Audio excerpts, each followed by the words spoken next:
Halo teman-teman semuanya, apa kabar? Kita bertemu kembali di kuliah spiritual dan di kuliah spiritual kali ini kita tidak direct langsung membahas tentang ajaran spiritual, tapi saya ingin mereview sedikit tentang film yang baru saja saya tonton, ya film top di Netflix di nomor satu sekarang yang jadi trending di Amerika. Saya nggak tahu Netflix di Indonesia seperti apa, tapi di Amerika sekarang yang top nomor satu adalah film dokumenter ya based on the true story berdasarkan cerita nyata yang judulnya adalah Investigating Anna ya, menginvestigasi orang namanya Ana. Jadi Ana itu adalah nama orang, ya. Dan kemudian cerita ini sangat luar biasa. Ini saya tuh jarang nonton Netflix kalau nggak trending ya. Jadi kalau nonton Netflix tuh paling enak, saya lihat yang lagi trending apa sih. Ya kadang-kadang yang lagi trending itu adalah film-film yang ya cuma sekedar hiburan aja. Ya hiburan artinya ya cuma sekedar menghibur. Ya, contoh misalkan trending tentang film horor ya, yaitu pakai chainsaw yang ada di Texas. Wah itu filmnya tegang tapi ya gak ada pelajaran apa-apa. Ya cuman untuk hiburannya. Tapi ada juga kadang-kadang trending yang filmnya itu memberikan kita pembelajaran mendalam. Ya terakhir saya lihat adalah filmnya Shack, SHACK ya. Itu sudah saya buat panjang lebar pembahasannya di tulisan saya di Practical Ho'oponopono ya. Dan kali ini film serian ya. Jadi kali ini saya akan merekomendasi film ini sangat bagus sekali. Ini serian, teman-teman. Tentu saja ini pasti akan menyita banyak waktu. Saya tidak sekali nonton ini, jadi saya kurang lebih nontonnya 1 minggu ya mungkin ya. Saya nontonnya kurang lebih mungkin bisa 1 minggu lebih. Karena saya cuma nonton satu seri, kadang-kadang cuma 2 seri, satu seri, ya cuma sekedar buat hiburan. Nah, saking serunya film ini, saking hebatnya yang memerankan peran Anna ini orang ini adalah orang New York ya, jadi dia menurut saya layak dapat Oscar ya, karena bisa memainkan peran Anna ini dengan sangat sempurna, soul-nya dapat banget, dan kemudian sampai mengubah accent-nya, caranya dia berbicara dengan menggunakan logat berbahasa Inggris dengan logat-logat Rusia. Ya, logat-logat Rusia seperti itu. Wah, ini memerankan ini gak gampang. Dan lagi ini adalah apa ya? Memainkan sosok orang yang mungkin menurut saya agak psikopat ya. Menurut saya ya. Jadi orang ini memang benar-benar thick face black heart ya, benar-benar muka tebel hati hitam, dan memainkan peran ini. Wah, ini kalau saya jadi dia itu habis main film ini pasti akan kebayang-bayang terus. Ya, orang saya habis nonton film ini aja kadang-kadang masih sampai bisa kebawa mimpi. Ya, saking kuatnya peran ini. Ya, saking kuatnya peran ini sampai bisa kebawa-bawa. Ya, jadi emosi kita bisa diaduk-aduk. Ya, berbeda dengan nonton film Korea ya, beda. Film Korea kan cerita romantis. Kalau ini enggak. Ya, ya jadi ini bercerita tentang eh, seorang perempuan ya, ini umur pada saat datang itu ya, pada saat dia itu mesti sekitar 20-an kali ya. 20 sampai 25 tahun. Bagaimana dia ini punya fashion yang bagus, layak dandan layaknya orang kaya. Lalu kemudian dia mengatakan bahwa saya itu punya punya apa namanya? Punya bapak kaya di Rusia gitu, atau di Jerman ya. Dia aslinya orang Jerman. Jadi dia meng-create sebuah story padahal dia datang ke New York ini cuma sebagai turis. Jadi visanya itu cuma visa turis, tapi dia bisa mm, mengelabui dalam tanda kutip orang bank ya, pengusaha-pengusaha kaya yang di New York itu benar-benar luar biasa. Ya, saya suka sekali film ini karena settingnya juga di New York. Jadi saya tahu berapa tempat settingnya dia itu benar-benar sesuai ya, karena saya tinggal di New York, jadi saya tahu persis di mana lokasi syutingnya itu, jadi nyambung banget dengan film ini.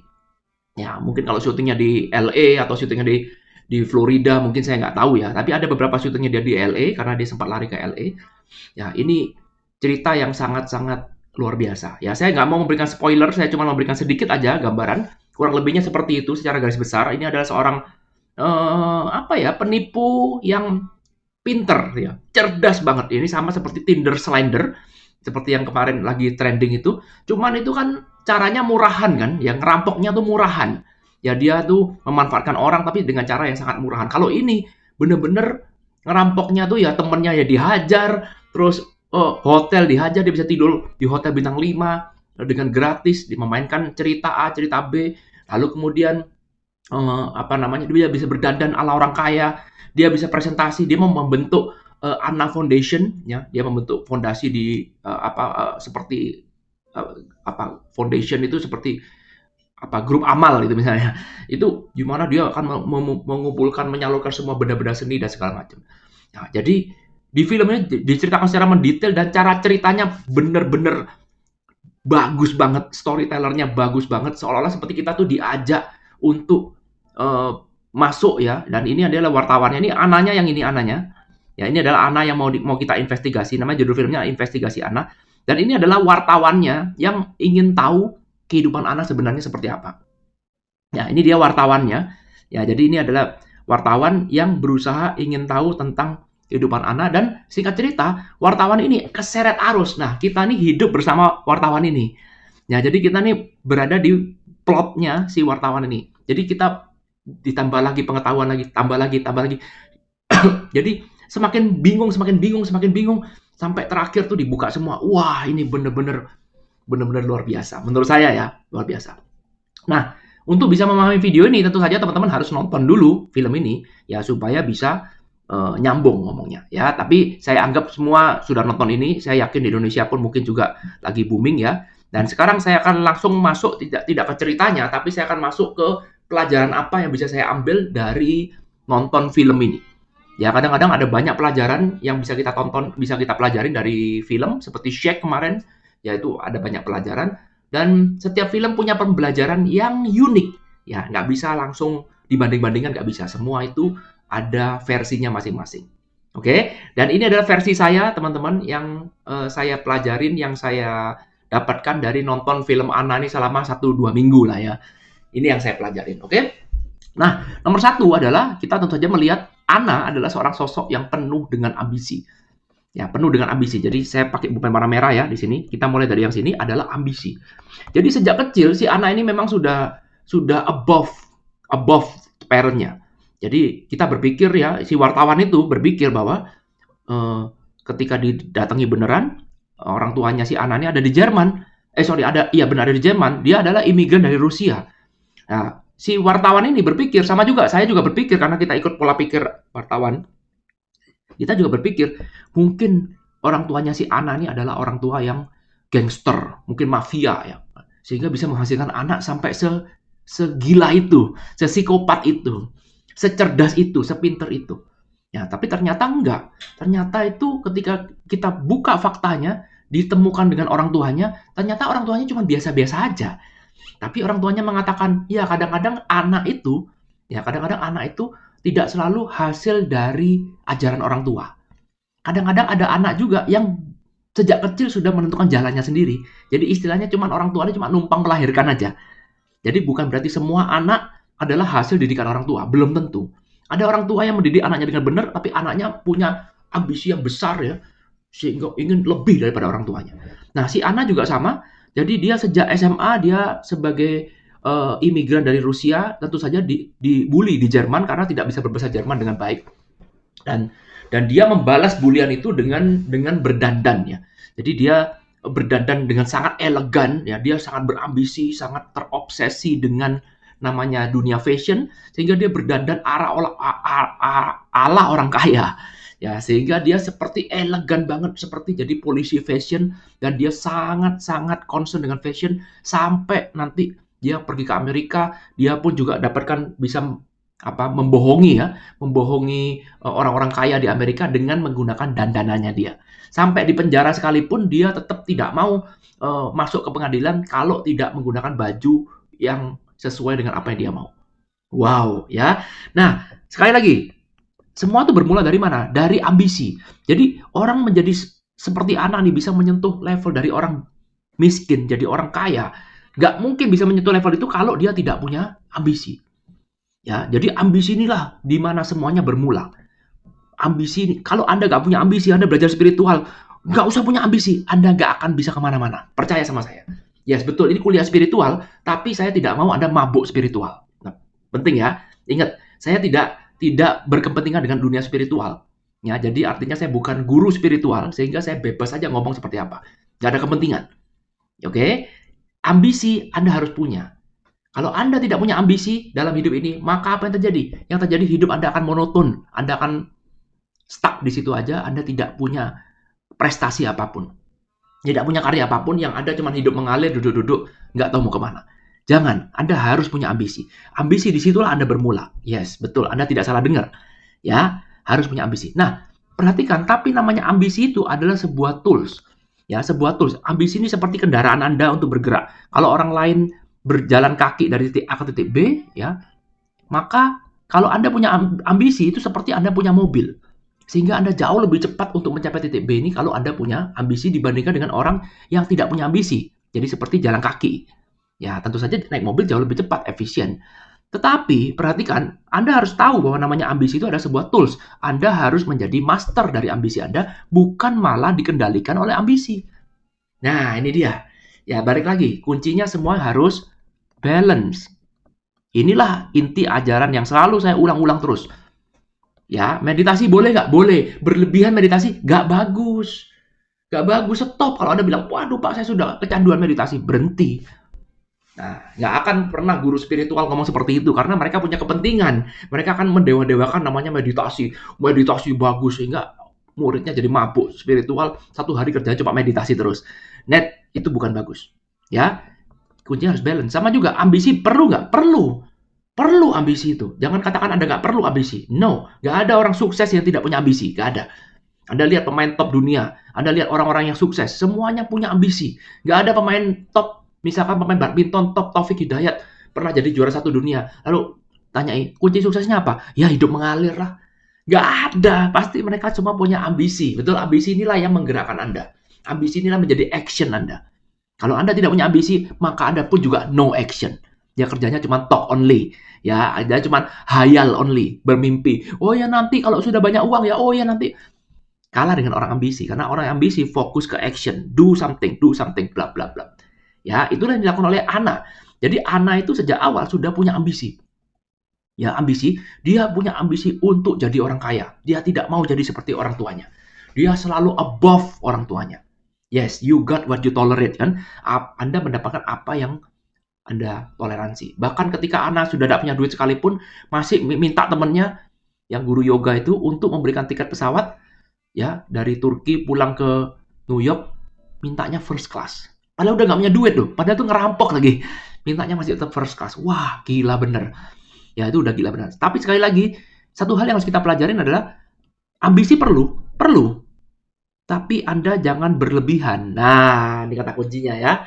Kurang ambisi jelek, berlebih ambisi apalagi itu tambah lebih parah itu. Ya, jangan. Jadi Anda harus mengatur ambisi ini supaya Anda terus menjadi master, sama seperti mobil Anda. Anda harus nyetir mobil ini, Anda lah yang mengarahkan mobil ini mau dibawa kemana. Jangan sampai mobilnya jalan auto, ya, dan kemudian Anda cuma duduk pasrah diam nggak tahu mau di mana. Nah itulah yang terjadi sama Ana.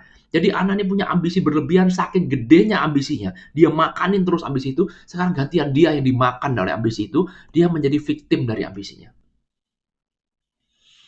Oke, paham ya? Oke, lanjut yang kedua ya, lanjut yang kedua. Kapan-kapan kita bahas ini lebih dalam. Sekarang kita lanjut yang kedua ya. Yang kedua adalah story. Kata kunci yang paling penting adalah story. Story adalah apa yang Anda sampaikan pada diri Anda dan orang lain. Ini the most important thing.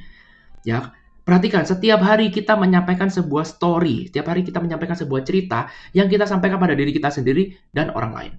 Ya, disinilah kita membentuk namanya identitas kita, betul? Inilah yang kita sebut sebagai identitas. Ya, kalau Anda menyampaikan sebuah story, Anda mengalami satu kejadian, ya perhatikan ya, polanya ada seperti ini. Anda mengalami sebuah kejadian, ya, lalu kemudian Anda akan mengatakan story, dan kemudian ini akan menjadi anchor, pakem. Ya, pakem inilah yang kemudian akan berubah menjadi identitas. Catat. Ya, Anda menjadi identitas Anda. Jadi identitas ini semua berawal dari mana? Dari sebuah story. Anda mengalami kejadian, dan ingat, story ini Anda bebas saja menyampaikan apa-apa, namanya juga story. Ya, Anda bebas menyampaikan story apapun. Bebas. Ya, terserah Anda. Ya. Contoh misalkan, mobil saya tiba-tiba mogok. Mogok lagi jalan. Ya, nggak bisa starter. Lalu kemudian perhatikan, saya bisa menyampaikan story ini dengan berbagai macam versi, terserah saya. Contoh misalkan ketika saya mengatakan, oh mobil ini bawa sial. Ya, mobil merek A ini membawa sial.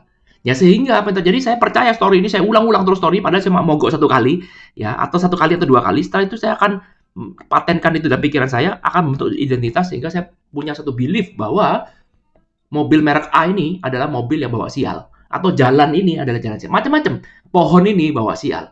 Jam ini bawa sial. Jadi apa aja bisa dibuat story. Dan semua story adalah benar versi yang membuatnya. Story itu selalu benar versi yang membuatnya. Nah, kalau sekarang semua story bisa Anda buat, lalu kenapa Anda mesti buat story yang jelek? Oke, paham ya? Mobil rusak, misalkan. Anda bisa buat ini sebagai suatu story yang jelek, misalkan, oh ini mungkin, mungkin saya dihukum karena melakukan dosa, oh ini mungkin karena kena hukum karma, dan segala macam. Anda bisa buat story. Bisa juga Anda mengatakan bahwa, wow ini saatnya saya memberikan rezeki pada bengkel. Story juga, sama-sama benar. Nggak ada yang salah. Semua story adalah benar. Ingat ya, semua story adalah benar. Benar adanya.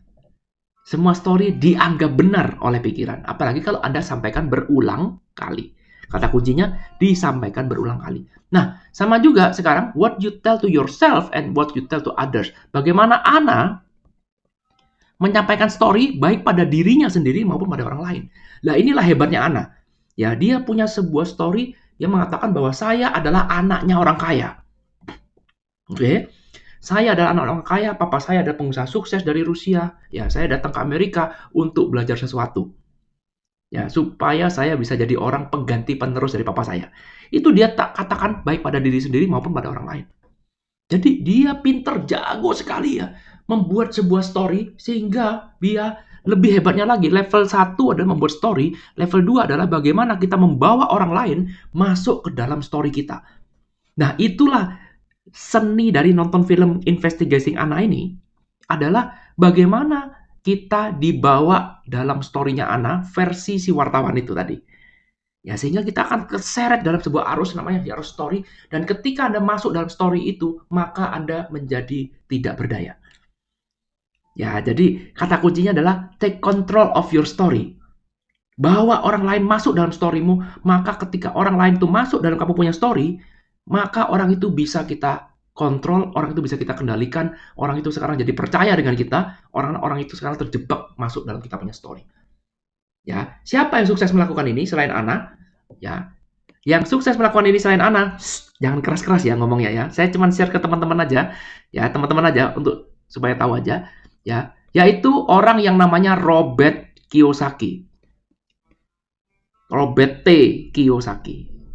Ada yang pernah dengar?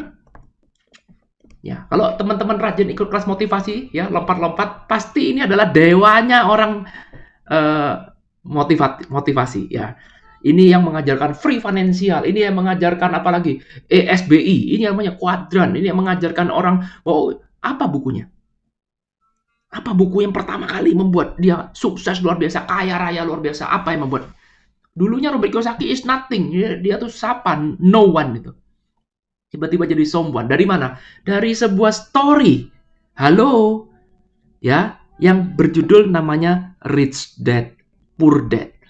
Ups, ya kalau teman-teman pemujanya Robert Kiyosaki boleh marah ya, enggak apa-apa, bebas aja. Saya enggak masalah kok, ini cuma pengetahuan aja ya, berdasarkan apa yang saya tahu, bisa jadi saya salah. Ya, bisa jadi saya salah. Oke. Ada namanya Rich Dad Poor Dad, dan ini menjadi buku ini menjadi pertempuran, menjadi kontroversi karena seharusnya buku ini masuk dalam cerita fiksi. Ya, perhatikan ya, teman-teman. Bukan cerita non-fiksi. Cerita ini cerita fiksi. Kenapa? Karena tidak bisa dibuktikan sampai detik ini siapa itu orang yang disebut sebagai Rich Dad. Oke, ya. Bahkan pernah ada wartawan, jurnalis mau datang ke Hawaii khusus untuk mencari sosok siapa sih yang namanya Rich Dad. Siapa sih anaknya si Mike itu yang katanya anaknya Rich Dad, yang katanya jadi tuan tanah, yang katanya sukses luar biasa. Dicari, jawabannya tidak ada. Ya, tentu saja pasti akan ada orang yang bilang, ini ada buktinya, ada bukti. Tapi sampai detik ini tidak pernah ada. Buku Rich Dad Poor Dad udah 20 tahun lebih ada di pasaran. Tidak pernah sekalipun Robert Kiyosaki fotokan. Ini loh guys, orang tua saya nih yang Rich Dad ya. Yang ada adalah cuman kelihatannya. Sampai sekarang tidak pernah ada. Oke? Apa pinternya Robert Kiyosaki? Ini loh. Sama persis dengan Ana, bawa orang lain masuk dalam kamu punya story. Oke? Bawa orang lain masuk dalam kamu punya story. Maka apa yang terjadi? Sekarang orang itu bisa kita kendalikan dengan mudah. Ya, sama juga Robert Kiyosaki bikin buku Rich Dad Poor Dad. Setelah itu bukunya laku semua. Setelah itu podcastnya laku. Setelah itu dia dianggap sebagai financial expert. Padahal sebenarnya Robert Kiyosaki itu cuma membeli yang namanya rate. Ya, jadi ibaratnya beli rumah itu urunan. Ini namanya rate. Kasarannya seperti itu. Tapi dia mengatakan, waduh, saya beli rumahnya puluhan juta. Ini komplek ini rumah saya semua. Iya betul dia main real estate. Tapi dia belinya dengan sistem rate itu urunan. Ya, urunan. Jadi artinya, iya betul dia memiliki sama seperti saya beli saham, ya. Lalu kemudian saya beli sahamnya BCA, lalu kemudian, yes, saya memiliki saham itu, tapi kan saya tidak bisa bilang bahwa BCA punya saya. Paham maksudnya ya? Tapi karena orang yang dia kejar sudah tergila-gila dengan rich dad-nya dia selalu mengatakan, ayah kaya saya, dia mensosokkan ayah kayanya dia itu seperti dewa yang nggak ada salahnya. Wah, hebat sekali, dia tuh orang kaya, bijaksana, yang penuh perhitungan yang luar biasa, yang sempurna sekali. Yes. Saya yakin sekali, ya, saya yakin, ini pemahaman saya loh ya, belum tentu benar. Saya yakin sekali apa yang dialami oleh Robert Kiyosaki ini hampir sama dengan apa yang dialami oleh Ana, yaitu pada masa kecilnya dia punya kebencian yang luar biasa dengan poor dad-nya, dengan ayah sebenarnya. Atau bukan kebencian lebih tepatnya, adalah rasa tidak terima bahwa dirinya tuh miskin. Ya, bahwa kalau Ana kan karena imigran plus miskin kan. Sudah imigran miskin itu waduh, udah berat sekali. Ya, di sekolah dibully, mungkin seperti itu ya. Itu mungkin yang saya rasa dialami oleh Robert Kiyosaki sehingga karena itulah dia kemudian membentuk sebuah karakter fiksi yang disebut dengan ayah kaya. Ya, sama juga dengan Ana. Ana juga mengatakan bahwa saya juga punya ayah, orang Rusia. Wah, kaya raya ayah saya. Semuanya akan dibayar, nanti kita wire transfer, semuanya akan dibayar. Ya, caranya berbeda tapi polanya sama. Ya, padahal ayahnya dia sebenarnya cuman ayah biasa aja. Ya, cuman kerja biasa, bukan orang kaya, tapi dibikin sebuah story dan orang masuk dalam story-nya dia. Nah, sekarang ketika orang masuk dalam story-nya dia, maka dia percaya, ditunjang lagi dengan penampilan. Ya, kalau cuma sekedar bikin story tapi bajunya seperti saya ngaku-ngaku orang kaya, tapi bajunya ya biasa aja, mobilnya biasa, semuanya biasa, maka nggak ada orang percaya dengan story saya. Ya, tapi kalau sekarang saya bikin sebuah story, lalu kemudian story itu saya tunjang dengan penampilan saya selayaknya orang kaya, maka akan banyak orang yang percaya bahwa saya adalah orang kaya. Perhatikan, biarkan atau bawa orang lain masuk dalam kamu punya story, ya, sehingga kamu bisa memanfaatkan orang itu. Sehingga orang itu bermain-main dengan kesimpulannya dia sendiri, berimajinasi dengan apa pikirannya dia sendiri. Ya, jadi kita tidak perlu mengatakan apapun, tapi orang lain menyimpulkan sendiri. Ya, oh, karena dia bisa beli Ferrari, maka wah pasti kaya raya, betul? Bawa orang lain masuk dalam storymu dan storynya kita ulang-ulang terus. Kita ulang-ulang terus. Ini cara yang paling efisien ya. Anda lihat motivator, story-nya sama. Dulu saya miskin, dulu saya nggak bisa beli ini, nggak bisa beli itu. Sekarang wah kaya raya karena saya menemukan A, menemukan B. Ya, perhatikan semuanya sama. Ya, termasuk juga afiliator yang sekarang jadi problem. Ya, perhatikan afiliator itu memainkan story. Dia membuat sebuah story bahwa dulu saya adalah pengamen, dulu saya adalah apalagi, dulu saya nggak bisa beli ini, nggak bisa beli itu, dulu saya cuma penyiar radio, dan segala macam story-nya dibuat seolah-olah seperti, wah saya kerja keras, saya luar biasa, sehingga sekarang bisa jadi seperti saya sekarang. Anda masuk dalam story itu, Anda lihat orang lain itu berpenampilan seperti apa, maka Anda akan bermain-main dengan imajinasi Anda sendiri, seolah seperti, wah ini pasti punya sesuatu nih orang ini. Karena itu saya harus ikut kelasnya dia. Ya, perhatikan. Story is everything, teman-teman. Ya, psikologi. Orang akan mendengarkan story. Story itu adalah cara penyampai pesan yang sangat luar biasa daripada Anda mendengarkan kuliah. Ya, jadi kalau kita ngomong kuliah ya, rumusnya begini, nggak ada orang mendengar. Tapi kalau ada story-nya, kita taruh pesan di balik story itu, biarkanlah orang lain berimajinasi dengan story itu, maka apa yang terjadi, orang itu akan masuk dalam story kita, dan kita bisa mengontrol orang itu, sesuai dengan apa yang kita mau. Belajarnya sama siapa? Sama Ana. Ana kebetulan cerita yang tidak sukses karena dia ketangkep, ya. Tapi ada orang yang sukses memainkan itu. Orang itu adalah salah satunya adalah pahlawan kita yang bernama Robert Kiyosaki. Rich Dad Poor Dad. Oh, wow. Apakah salah? Nggak salah. Bukan berarti dia salah loh ya. Enggak, bukan berarti dia jelek. Bukan berarti dia kriminal. Enggak. Ya karena itu kita harus menyadari ketika kita masuk dalam sebuah story, ya story-nya orang, atau kita meng-create kita punya story, bahwa orang lain masuk dalam story kita. Yang terpenting adalah ini, kata kuncinya nih. Story is what you tell to yourself and to others. Ya, Anda tell to yourself, baca ceritanya Robert Kiyosaki, Rich Dad, wah, ini kaya beneran Robert Kiyosaki. What you tell to yourself is your story, kan? Gitu? Ya, hati-hati setiap hari kita menyampaikan what you tell to yourself. Ya, terakhir, fake it to make it. Ya, perhatikan kalau Anda belajar spiritual selalu mengatakan fake it to make it. Anda belajar motivasi juga fake it. Anda berpura-pura kaya untuk menjadi kaya beneran. Oke, bagus, good. Tapi kalau berlebihan, Anda akan menjadi halu. Oke, ya ini yang dialami oleh Anna kemarin, teman-teman, dalam film itu. Ya, si Anna ini menggunakan jurus fake it to make it. Iya betul, ini seperti jump start ya. Kalau Anda mau pakai sama seperti ambisi ya, Anda mau aki yang mati itu, ya kalau akinya mati Anda nggak bisa gerak mobilnya. Maka ini perlu di jump start, di jumper. Ya, jumpernya adalah fake it to make it, betul. Tapi setelah ini sudah jalan, jangan fake it to make it terus-menerus. Kalau ini dipakai terus-menerus secara berlebihan, maka ini berbalik pada diri Anda sendiri. Anda akan menjadi halu. Anda nggak tahu perbedaannya. Karena Anda menyampaikan, ya itu tadi, story yang diulang-ulang akan menjadi seperti ini. Anda nih, fake it to make it yang diulang-ulang pun juga sama. Anda akan bingung mana nih realitas, mana nggak realitas. Sehingga ketika uang Anda habis, Anda nggak percaya realitas. Enggak kok, saya orang kaya kok. Saya masih kaya kok ini. Bapak saya kaya. Padahal semuanya palsu semua. Ya, jadi si anak sampai pernah ditolak di hotel-hotel karena sudah nggak bisa lagi ditipu. Nggak bisa lagi ditipu lagi dengan penampilan. Nggak bisa ditipu lagi dengan songongnya dia. Mengatakan bahwa kamu nggak tahu bapak saya siapa. Ya, tapi ketika itu sudah mulai nggak laku lagi, cerita saya sudah nggak laku lagi, orang lain udah tahu cerita saya itu cuma fake. Ya, Anda terus melakukan fake it to make it, maka kita akan menjadikan halu. Maka level kedua adalah kita halusinasi. Seolah-olah seperti, wah, saya masih punya uang nih. Padahal uangnya sudah nggak ada. Dan kalau halu diterus-teruskan, maka Anda bisa masuk rumah sakit jiwa.